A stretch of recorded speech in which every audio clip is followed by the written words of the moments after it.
Hi, my name is Christian Griffin, and this is my living history interview. Okay, so hi, what is your name? My name is Mattie Pearl Falls. Okay, and where were you born? I was born in Fairfield, Texas, Okay, and May the 4th, May the 4th. 1942, Woo! to Okay, Jim and Dorothy Henderson. okay, so I that was, would make you 77? 77, coming up 78. Congratulations. Well, thank you. Thank you. Okay, so do you enjoy living in Texas? Yes, I do. I really do. I enjoy living in Texas. Well, Texas is the only place that I've lived, and I moved to California for about 6 months, but I moved back. Because no place like home. No place like home. You said it. Right. Absolutely. Okay, do you have any siblings? Well, I have it's 13 of us. My mom and dad had 13 children. Woo! 13. Wow. 13 children, and I'm the fourth out of 13. Wow. She had 8 girls and 5 boys. Wow. Yes. What was your favorite childhood memory? Well, I was very obedient. Okay. Everything I liked it to when my mom would say do something, Mm-hmm. I always stayed focused on what she said. And when she would leave, my other siblings they would try to get me to get on their side. Right. But I was a very obedient child. That's good. That's Mm-hmm. great. Mm-hmm. Do you have any kids of your own? Yes, I do. I have 5 children. Woo! I have 3 girls and 2 boys. Wow. My oldest one is 60. She's a girl. Okay. And my son, which is your grandfather, Yes. he was born in 61, so he's 60. No, he's not. He's 59. Okay. 59. And I have a daughter, Sandra. She was born in 62.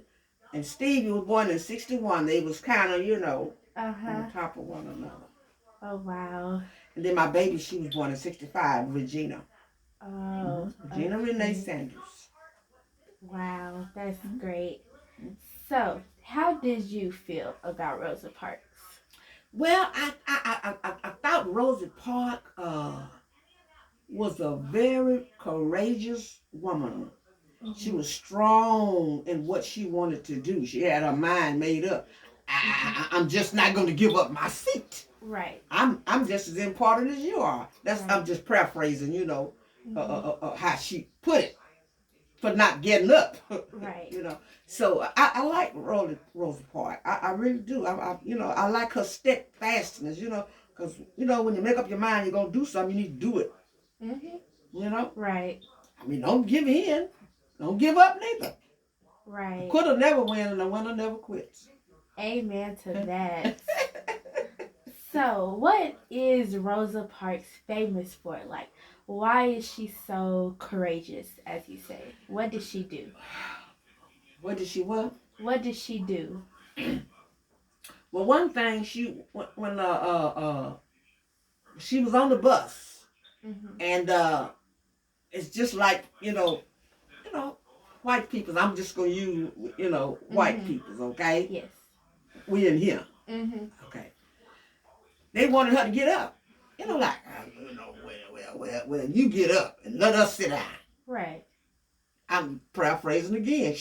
That's probably the way they asked her, and she said, "No, I'm not getting up. Right. I'm just as important as you are.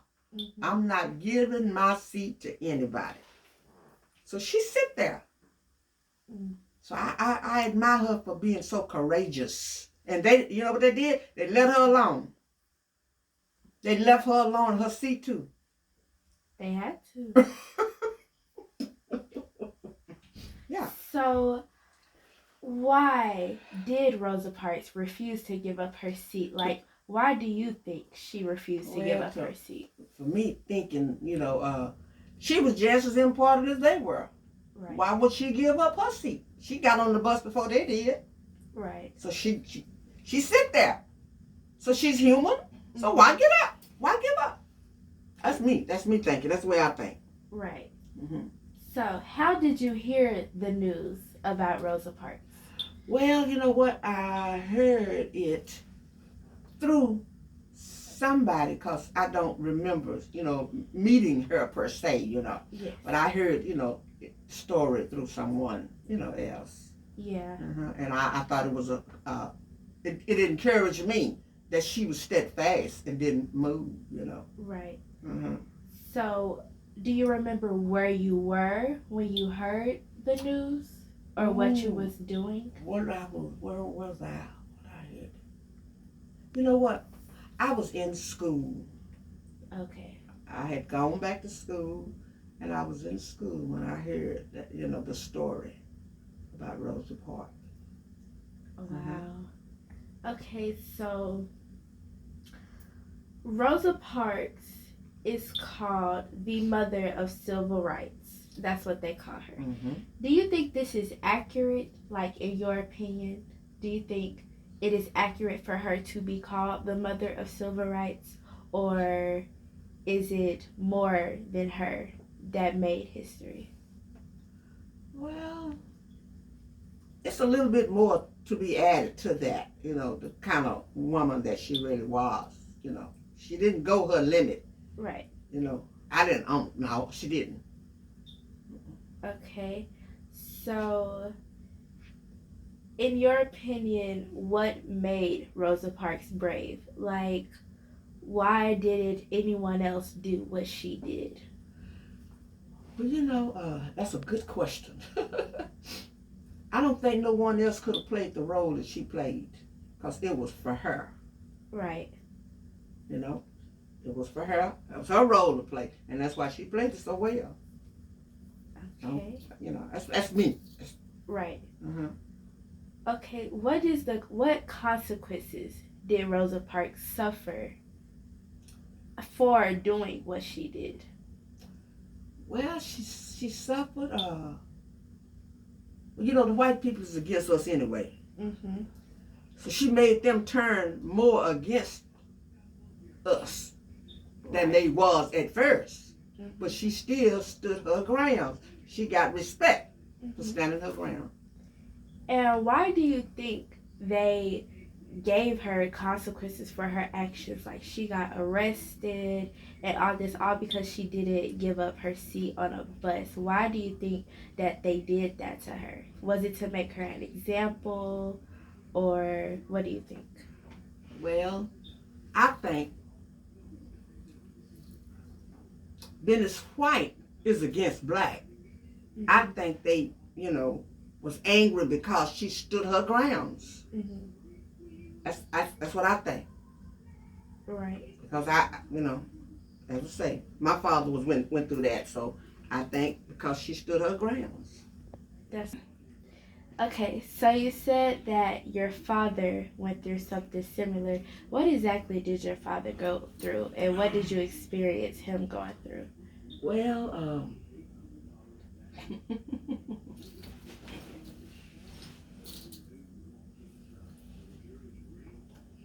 my grandfather was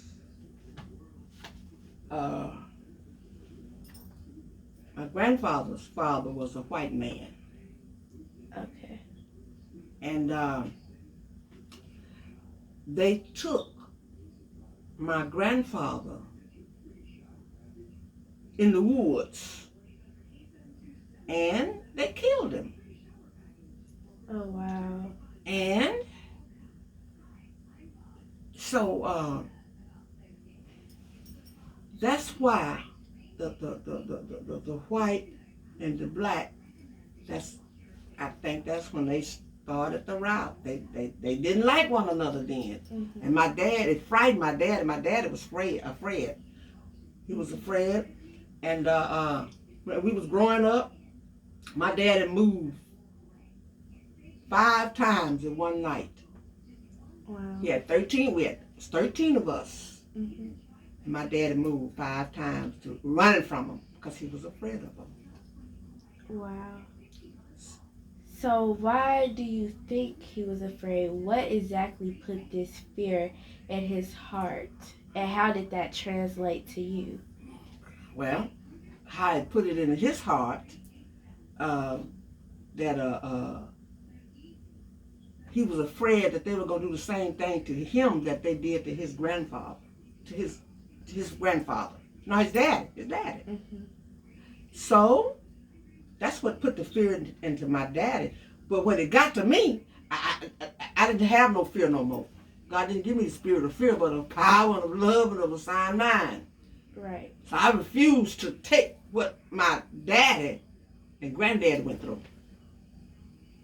And so how did you make a stand? How did you know that you wasn't going to be fearful anymore of these actions and what everyone else around you was going through? Well, I just made up my mind, Mm-hmm. I'm giving up no ground. I'm just absolutely, positively, I'm giving up no ground. I'm not going to go through what my dad and granddaddy went through.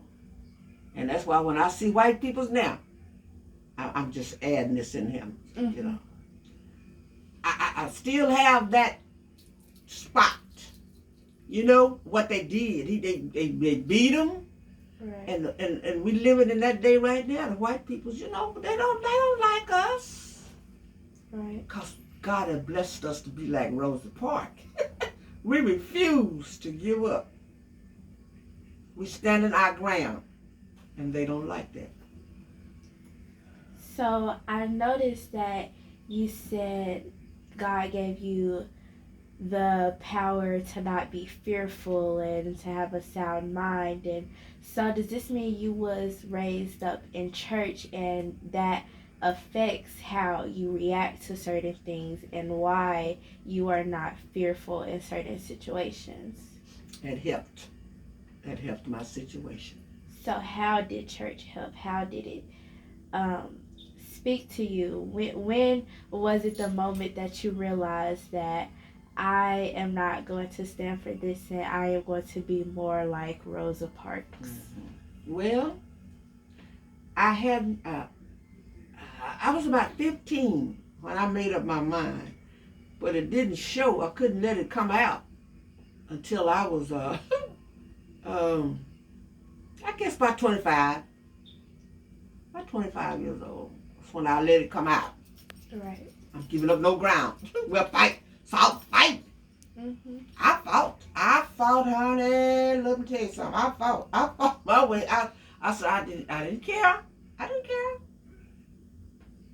So Rosa Parks, I know she had, Right. and Robert and what's her name? Tubman. Harriet Tubman.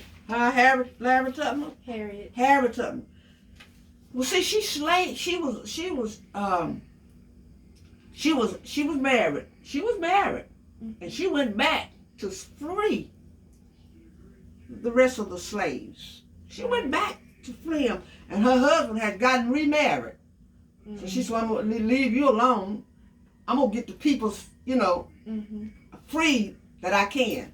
So then she got the people. She went back, got them one by one, and she said, "I'm going across the river." So she walked in this river until this water got up to her neck, and by that time she was over on the other side where she's supposed to been going. But I admire her because she was not afraid. She reminded me so much of me, but I'm scared of water though, Right. I'm scared of water. But she reminded me so much of me. She refused to give up. She was going to free the slaves. Mm-hmm. She didn't let her husband remarry. She didn't let that bother her. Her mind was made up. This is my opportunity to free the slaves. And that's kind of like, that's kind of like me. I was ready to fight. Right. I was.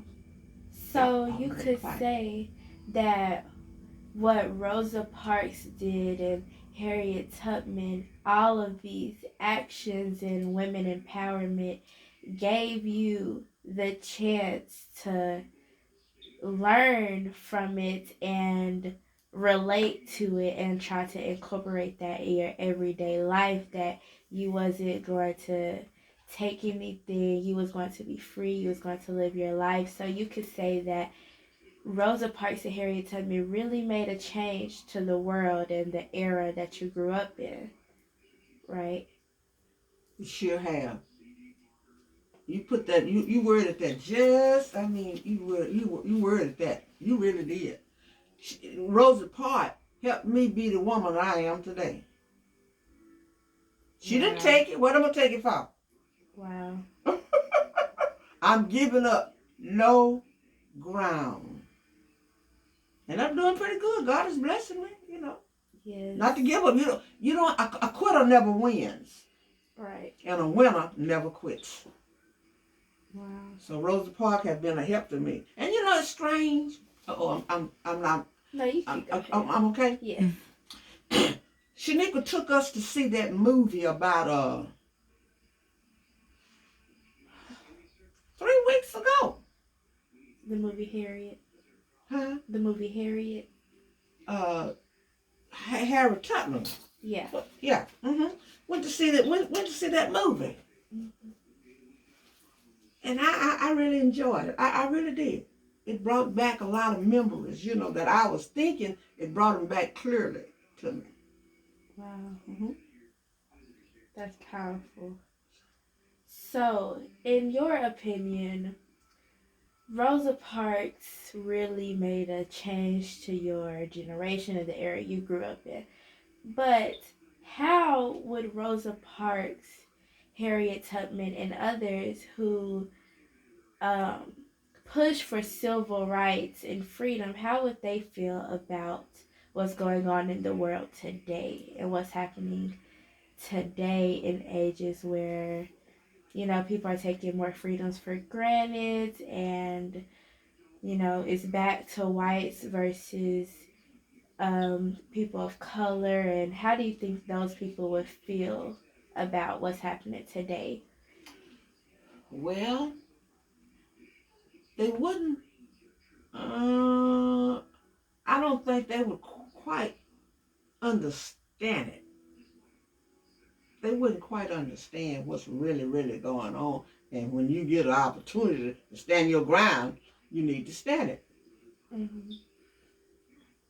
See, some of them, like my dad was running. Right. We moved by, my sister said, about 7 times one night. Mm-hmm. So my daddy was running. But I'm not giving up no. I'm like Tubman. I am not giving up no ground. I'm Right. just absolutely, positively, earthly bound. I'm giving up no ground. So how do you feel about what's going on in the world today? And it's so different from how you grew up and what happened back then versus what happened today, or what's happening now in this generation. How do you feel about that? What's changed? Well, we're gaining more of Tubman's. What's her name? Rose. Oh, Harriet Rose Tubman. Harry Tubman. We're gaining more of her spirit. Where in some eras, some of them is giving up. Right. In some eras, some of them is not giving up. Mm-hmm. So I think that I chose to not give up. I think that's why I think that's where I am. I don't quit so easy. Right. So, thinking back to how you grew up and how you was going to make a stand like Rosa Parks, can you think of a time or a story maybe you could tell about a time where you actually took a stand, where you like maybe refused to give up a seat or refused to be bounded by any rules that was not really rules will try to keep you in bondage? Or can you think of a story like that where you stood up and stood your ground? Well, this is family, all right? Uh,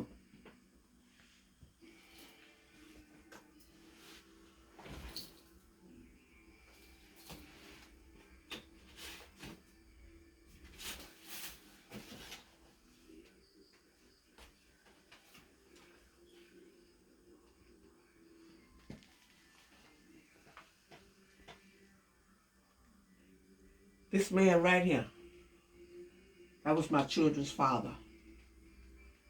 That's Deborah. Mm. That's Alvin. That's Sandra. That's Stevie. And that's Regina. Wow. I took a stand. I wasn't going to take no more off of him. I said, this is it. Enough is enough. And the Lord made a way for me to go to California. I drove, got in my car. I had Regina, Sandra, and Steve. I took them with me. Mm-hmm. Deborah and Alvin, I found out later on why they didn't really want to go, because Alvin had a little old girlfriend. And he didn't want to go.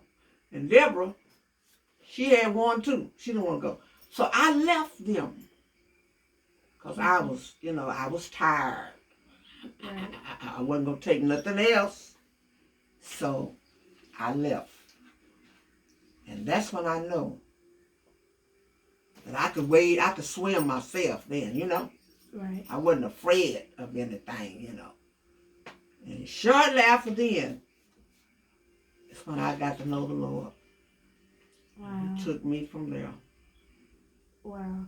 So can you tell us more about the situation and why you left, and what was holding you in bondage to where you had to get free, and then you found your Savior later on down the line? But what did you have to go through in order to get to your finish line? Well, I went through, honey. I went through, first of all,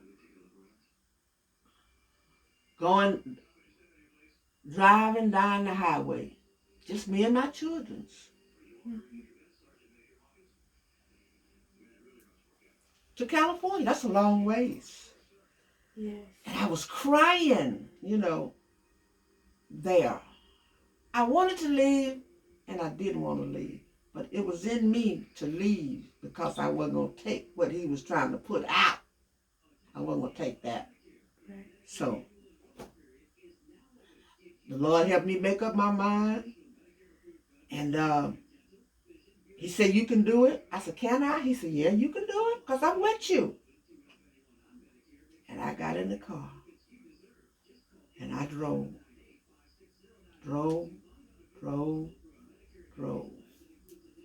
And I made the trip. And by that way, I said, no, I ain't taking nothing else off of nobody. Right. I'm not taking nothing else off. So that was, that was the end of that. Wow. Uh-huh. That's great. Yeah. And so, how did you move forward after that, after your drive to Cali, and after you realized that you wasn't taking anything else further from this man? How did you move forward? How did you conduct your life after that? Well, the only way you can really conduct your life is you have to have a made-up mind. Because there's power in a made-up mind. My mind was made up to leave, and my mind was made up to go on with my life, me and the Lord, Right. Mm-hmm. So, if you got the Lord on your side, He can help you 100%. Now, if I had the Lord, then I would have I probably would have ended up in a worse shape than what I was, getting out of, Right. Mm-hmm. Wow. So, going back to Rosa Parks, not really asking how you move forward, because we know how you move forward and how that made you decide that you needed to take a stand. But what did you see around you after the Rosa Parks movement and Harriet Tubman? What did the world become like, and what did you start to see in your everyday life and on the streets? Like, how did the world that you grew up in move forward after Rosa Parks? Well, I made up my mind I wasn't going to take, what I had been taking anymore. And that's just like Rosa Parks. She made up her mind she wasn't giving up her seat. Right. And she stood her grounds. When you stand your ground, people will respect you. Right. Mm-hmm. How did you remember? Huh? I mean, what do you remember about um what happened after Rosa Parks? Like, how did that affect the area of Texas that you were living in at the time, and with your parents and your siblings?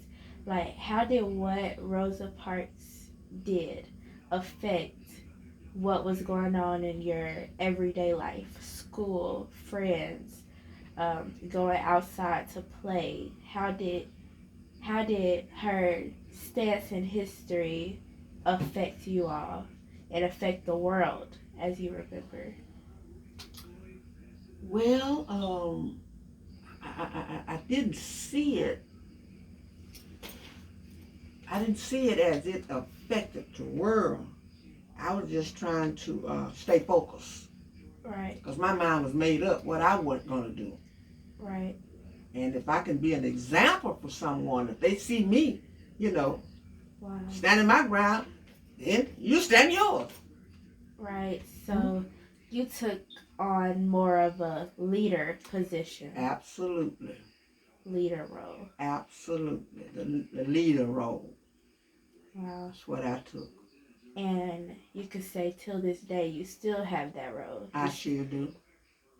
And in what organizations do you have this role? Like church, family? How do you contribute, and how are Both you still a church leader? and family. Okay. What does your leadership skills like require of you? What do you have to do to stay a keep a sound mind, but also help lead the pack? What do you have to do to get in that mind state? Well, taught me how to pray, ask God for my directions. It taught me how to love people when they're unlovable, Mm-hmm. and to stay rapture ready. Because I don't know when Jesus is coming back, and I want to go back with him. Wow.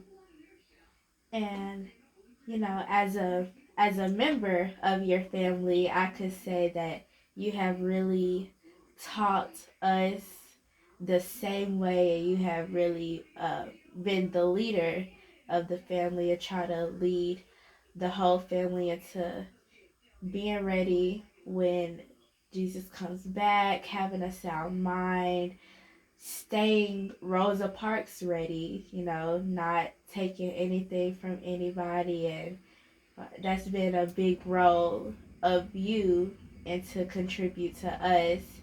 So, we can all be ready when Jesus comes back. We can all go with him.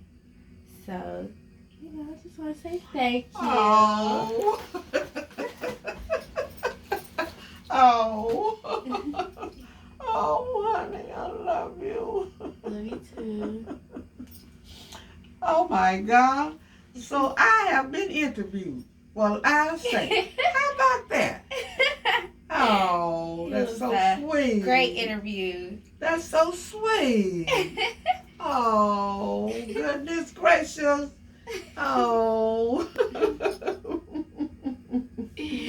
Oh, I tell you? So